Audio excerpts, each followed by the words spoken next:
எல்லாமே முடிந்ததென்று என்னை பார்த்து இகழ்ந்தனர். இனி என்றும் எழும்புவதில்லை என்று சொல்லி நகைத்தனர். எல்லாமே முடிந்ததென்று என்னை பார்த்து இகழ்ந்தனர்.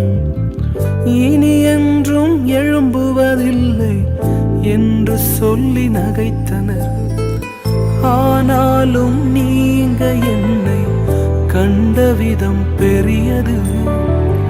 என் உயர்வின் பெருமை எல்லாம் ஒருவருக்குரியதே. ஆனாலும் நீங்க என்னை கண்ட விதம் பெரியது. என் உயர்வின் பெருமை எல்லாம் ஒருவருக்குரியதே. நீர் மட்டும்